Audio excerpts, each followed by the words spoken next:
This is DRF Race of the Day.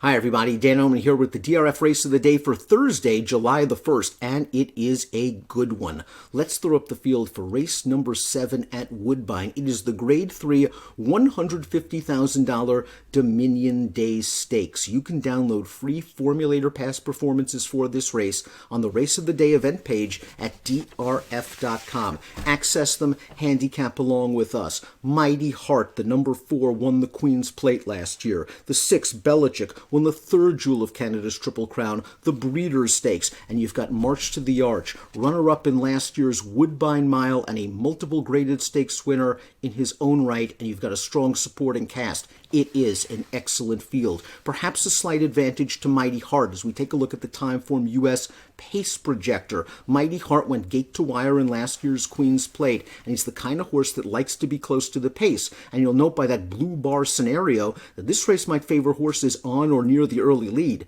and that suits Mighty Heart to a T. Mark Casse has a strong hand in this race. He's got March to the Arch. He's got Skywire on the outside. He also has Lookin' to Strike, the number 1, an underrated horse that won the Ontario Derby over Synthetic at Woodbine as a 3-year-old back in 2018. Lookin' to Strike exits a very salty edition of the Kentucky Cup Classic. The winner of that race, Visitant, came back to finish 2nd in the Grade 2 Ali Sheba behind Maxfield, one of the better handicap horses in North America. Visitant earned a 100 Beyer speed figure, went 2nd to Maxfield, and the runner-up from the Kentucky Cup Classic, Set Piece, has come back to win 3 races in a row on turf, 3 stakes, including the Grade 2 Wise Dan last Saturday with a 100 Beyer speed figure. Lookin' to Strike also raced without Lasix in his last 2 starts. I think he will improve with Lasix on. He has the tactical speed to stay close to the moderate pace. He's a bit of an underrated horse, and he should offer some value. He's done very good work at Woodbine in the past. March to the Arch certainly has the class to win this race. Multiple graded stakes winner, 2nd in the Woodbine Mile, 2 starts back. This is going to be his seasonal debut, but he historically runs very well fresh. And if his most recent workout, 5 furlongs in a swift 58 and change, is an indicator of his fitness level, March to the Arch should be able to come back firing. Now, his running style could be a problem in a race without much pace. He doesn't have a lot of early speed. He was last in the early stages of the Woodbine Mile and on the rail, wound up in a little bit of traffic turning into the stretch, knifed his way in between horses, and got up for 2nd. Last time out in the Breeders' Cup Mile, probably overmatched. It didn't help that he was without cover on the backstretch 4 wide, just didn't have it that day, and really didn't fire.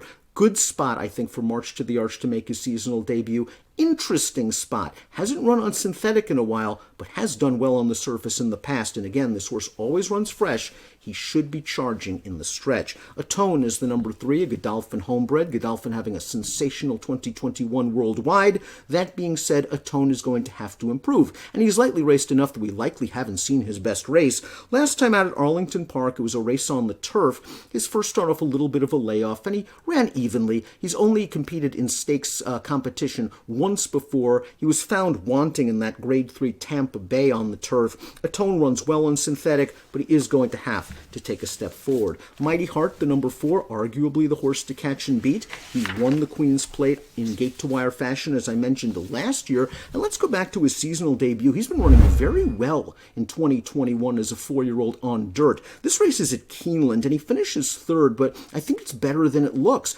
I don't think the rail was the place to be at Keeneland on April 17th. Mighty Heart showed good speed in his first start back. He finished 3rd in a decent race. Empty Tomb, the runner-up, came back to win. It was a good setup for his most recent start, the $150,000 Blame on dirt at Churchill Downs, and he was able to get it done that day in a decent field. The 3rd finisher, Sproul, returned to finish 3rd in the Grade 2 Stephen Foster last week with a 94 Beyer. Mighty Heart is in good shape, has the recency advantage over March to the Arch, has the tactical speed advantage over the March to the Arch. He's logical and very, very dangerous. Malibu Mambo is the number 5. Let's watch his most recent start at Woodbine. He wintered at Gulfstream over turf. This race going 7/8 of a mile on synthetic. He faced a pretty good horse in Avies Flatter. There wasn't a lot of pace for Malibu Mambo to run at, and he finished a good second. I think it was a good lung opener for Malibu Mambo, who should appreciate stretching out in distance, and is another that can stay relatively close to the pace if it is on the moderate to slow side. Another horse that needs to improve from a buyer standpoint, but he has done some good work in the past. Stakes placed at 2, graded stakes placed at 3. Always been a little potential surrounding Malibu Mambo. Time for him to live up to it. Belichick is the number 6, second in the Queen's Plate in only his 3rd lifetime start, and he was a maiden when he blew them away in the Breeders' Stakes, the 3rd Jewel of Canada's Triple Crown last year. He then ran second in the Ontario Derby, a good effort finishing ahead of Malibu Mambo. We're going to watch that race right now, and Field Pass, the winner of that race, is just a strong horse based in the United States. Belichick ran perfectly fine in here, and in his seasonal debut at Churchill Downs, he ran very well again. He got a setup. He only was beaten a nose in that entry-level allowance race.